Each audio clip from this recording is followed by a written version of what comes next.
Hello friends, welcome back to the class. In our last lecture we have discussed about the granulocyte, the second type of the immune cells. ठीक है, अब तक हमने कौन कौन से टाइप के इम्यून सेल्स के बारे में पढ़ा। फर्स्ट लिम्फोसाइट्स, उसके तीन टाइप थे, B lymphocyte, T lymphocyte and natural killer cells. Then second was the granulocytes. Granulocytes में कौन कौन से थे, eosinophils, basophils, neutrophils and mast cell. इन सब के बारे में हमने अब तक पढ़ा। ये सब इम्यून सेल्स है। Now the third type of the immune cells are the monocytes. ठीक है, थर्ड टाइप के जो इम्यून सेल्स है वो क्या है, मोनोसाइट्स। मोनोसाइट क्या है, it is the one type of the WBC that is present in our blood. हमारे ब्लड में जो WBC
कमी है उसे रिप्लेस करेगा, ठीक है।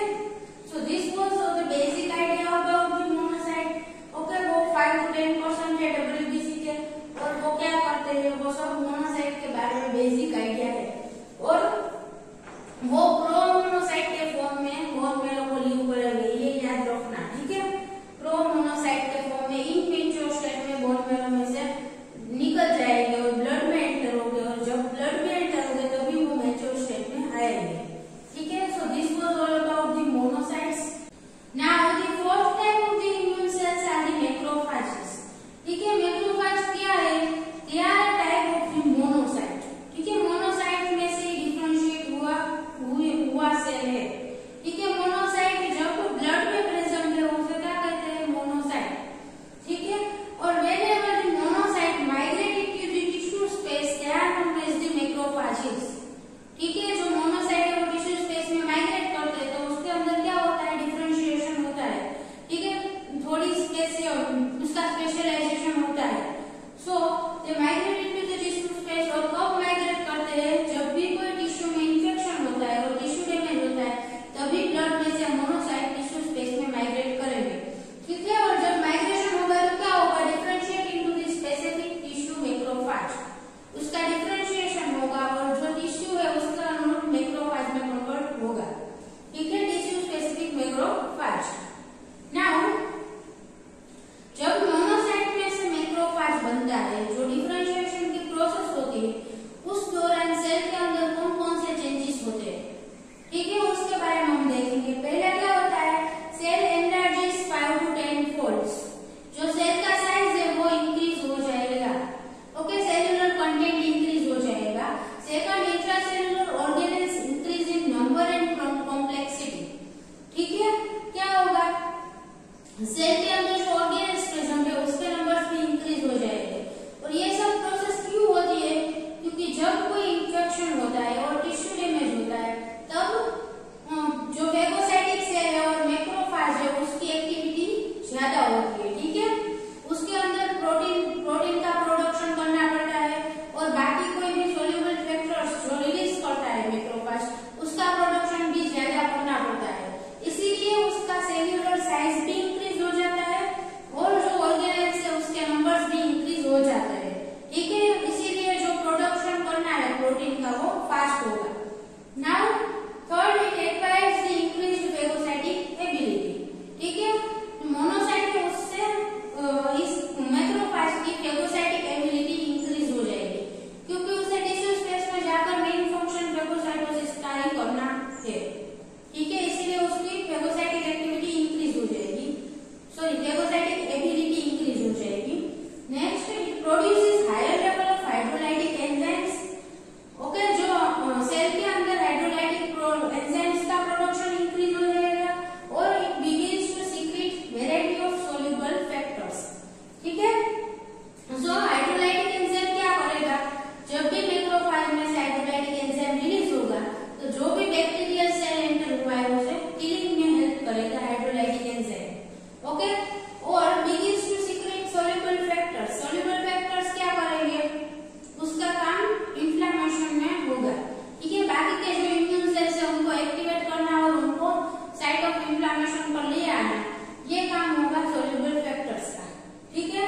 So this are the 4 changes that occurs during the differentiation of monocyte into the macrophage, ठीक है। ये 4 टाइप के चेंजेस हो गए, कौन कौन से, पहला, सेल की साइज इंक्रीज होगी, दूसरा, उसके अंदर number of organelles and complexity of organelles will increase, then third, it acquires the phagocytic ability, ठीक है, उसकी फेगोसाइटिक एबिलिटी इंक्रीज होगी, and then it will produce the hydrolytic enzymes and start secretion of soluble factors, okay. So these are the changes that occurs in the macrophage.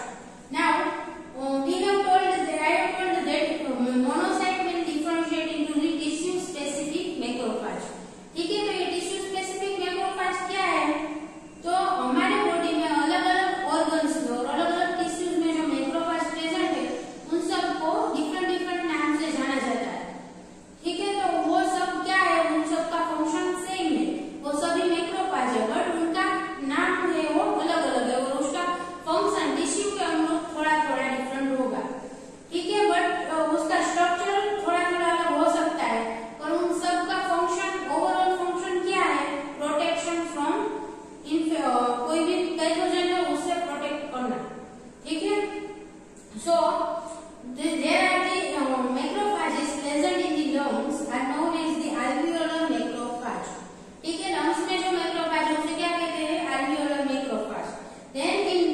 They are known as the osteoclast.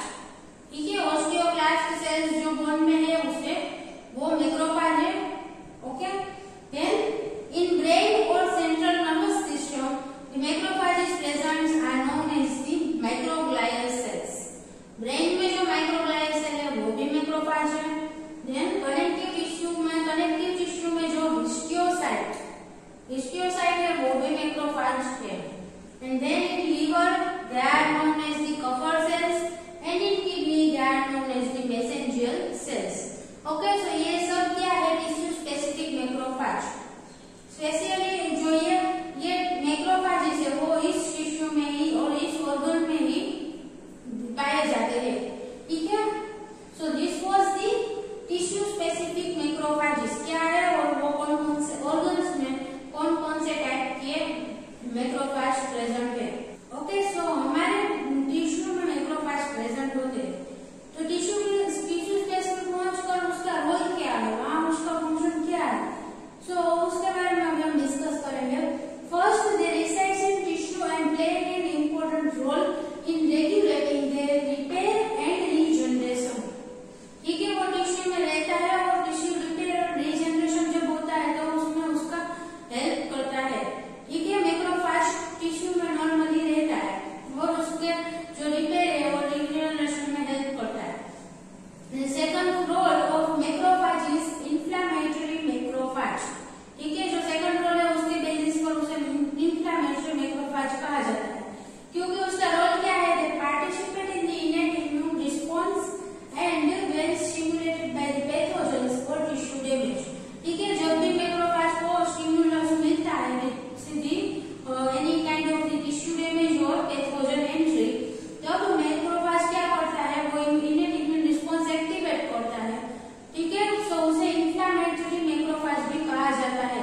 और जब macrophage activate होता है तो वो क्या क्या function करता है, तो it plays the dual role. ठीक है, जब इंफ्लेमेटरी मैक्रोफेज है वो दो फंक्शन करता है। पहला क्या है, they are the effective phagocytes. Okay, तो फेगोसाइटोसिस का फंक्शन करेगा and clear the pathogens from the body. ठीक है, जो भी पैथोजन बॉडी में एंटर हुआ है उसको क्लियर करने में हेल्प करेगा। And the second function is the antigen presenting cells. ठीक है, मैक्रोफेज एंटीजन प्रेजेंटिंग सेल्स के रूप में भी वर्क करेंगे and they will activate the T lymphocytes.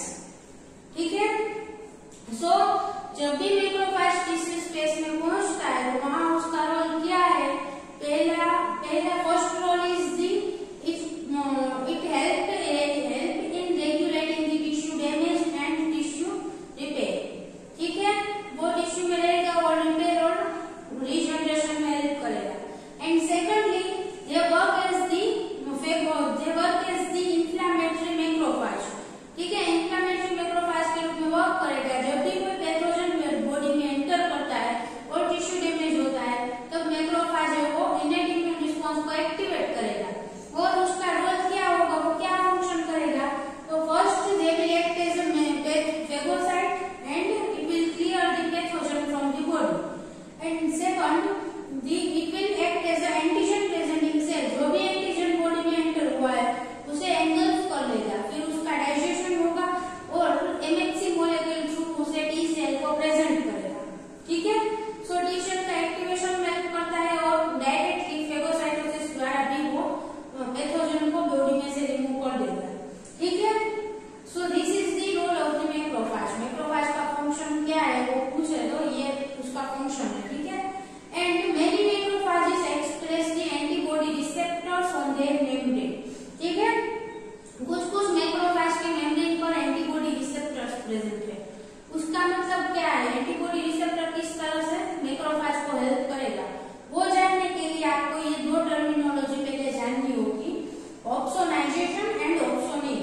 वो दोनों क्या है वो आपको जानना पड़ेगा। ठीक है, अभी कोई एग्जांपल ले लेते हैं, ये एंटीजन है,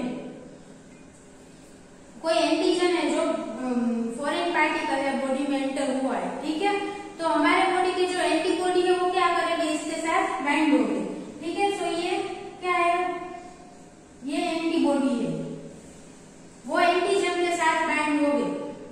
जो इसीलिए जो ये एंटीबॉडी है उसको क्या कहा जाता है, ऑप्सोनिन।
मैक्रोफाज इसे इजीली बॉडी में से रिमूव कर सकता है with the process of phagocytosis कर लेगा उसका, और टी सेल इम्यून रिस्पांस भी एक्टिवेट कर सकता है उस एंटीजन के against. Okay, so opsonization is a process which helps in the phagocytosis. Opsonization है वो फेगोसाइटोसिस को इजी बनाता है बाय टैगिंग द एंटीजन। ठीक है, so this is about the opsonin and opsonization. समझ में आया ऑप्सोनिन क्या है? It is the molecule that tag the foreign antigen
cell को एक्टिवेट करता है, ठीक है।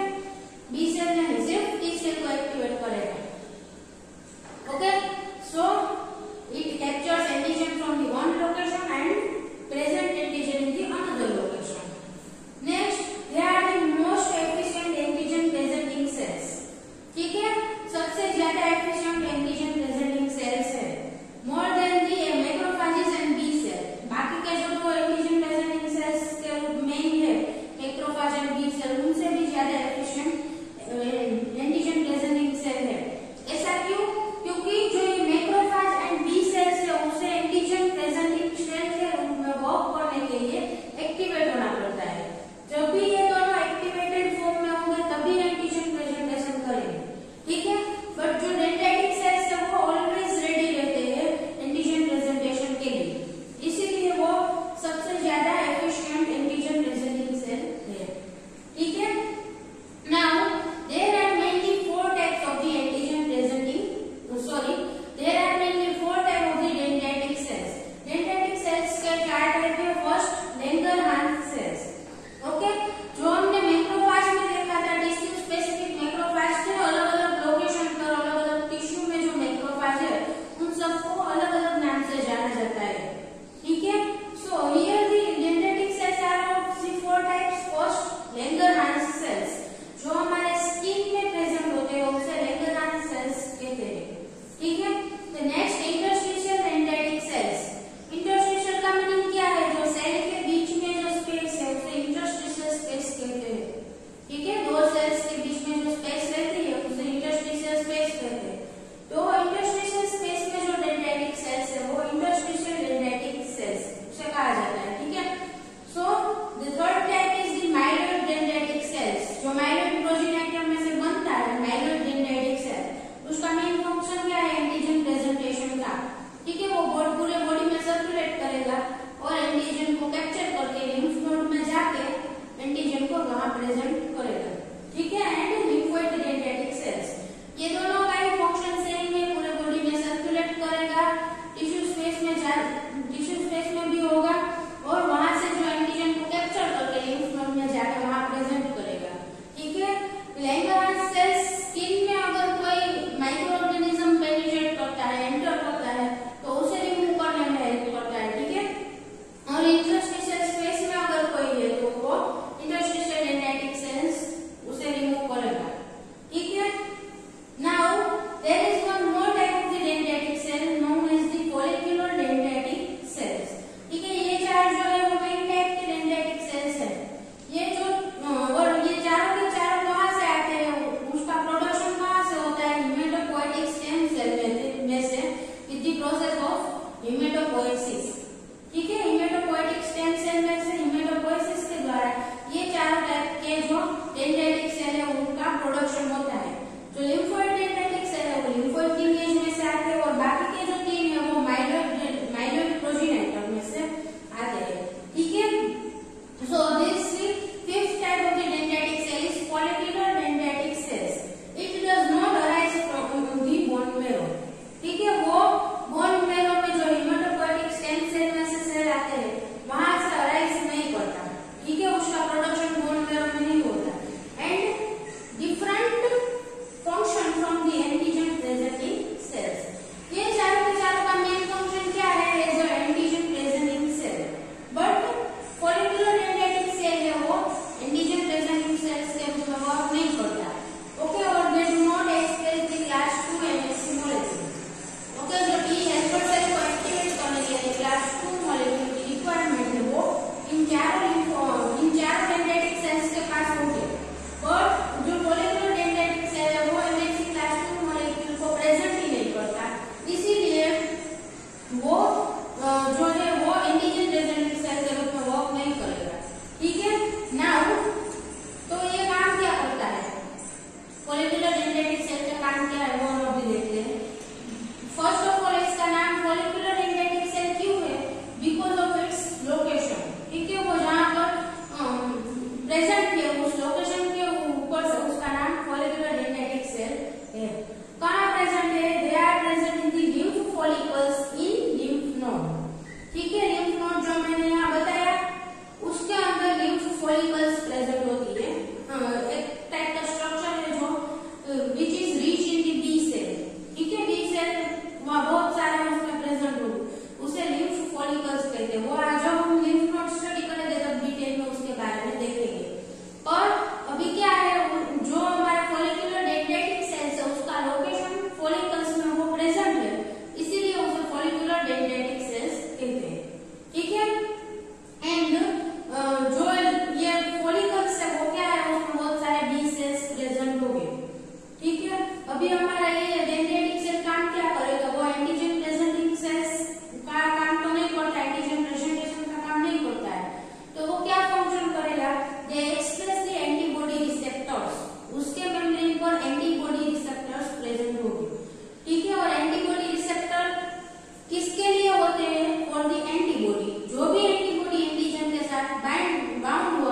सबके साइटोप्लाज्म में ग्रेन्यूल्स प्रेजेंट है, इसीलिए उन्हें ग्रेन्युलोसाइट्स में इंक्लूड किया जाता है। ठीक है, so this four are the granulocytes. Then we have discussed about the monocytes and macrophages. ठीक है, जो मोनोसाइट एंड मैक्रोफेजेस है उन दोनों को कंबाइनली एक सिस्टम बनाते हैं जिसे मोनोन्यूक्लियर फेगोसाइटिक सिस्टम कहते हैं। ठीक है, mononuclear phagocytic system is the system formed by the combination of monocytes and macrophages. Okay, उन दोनों को कंबाइनली ये मोनोन्यूक्लियर फेगोसाइटिक सिस्टम कहा जाता है। Then we have discussed about the dendritic cells. Okay, so these are the 10 types of the immune cells. Immune cells कौन-कौन से हैं? तो ये 10 immune cell के बारे में आपको लिखना पड़ेगा। ठीक है, now there is one more thing you need to clear about it is phagocytic cells and antigen preserving cells. ठीक है, phagocytic cells में किसका समावेश होता है और antigen preserving cell में कौन-कौन से सेल्स समावेश होता है। ठीक है, so first of all phagocytes are the monocytes, macrophages and neutrophils. These three are the major type of the phagocytic cell. Okay, इन तीनों का मेजर रोल है इन phagocytosis. Then in the antigen preserving cells में कौन-कौन से sales included है? Dendritic cells, macrophages and B cells. Okay, so these three are the major antigen preserving cells. ठीक है, clear? Phagocytic cells and antigen preserving cells. Now there is one more thing you need to know is these two cells, B lymphocytes and T lymphocytes. These two are the components of innate immune system. ठीक है, adaptive immune system. ये जो B lymphocyte and T lymphocytes है वो दोनों क्या है? Adaptive immune system के सेल्स है। ठीक है, एंड बाकी के जो सेल्स है वो क्या है? इनेट इम्यून सिस्टम के कंपोनेंट है। ठीक है, ये बाकी के सेल है वो इनेट इम्यून रिस्पांस में पार्टिसिपेट करेंगे और जो B cell and T cell है वो एडेप्टिव इम्यून रिस्पांस में पार्टिसिपेट करेंगे। ठीक है, क्लियर? इम्यून सेल्स कौन-कौन से है? तो ये 10 टाइप्स के इम्यून सेल्स है। देन फेगोसाइट्स कौन से है?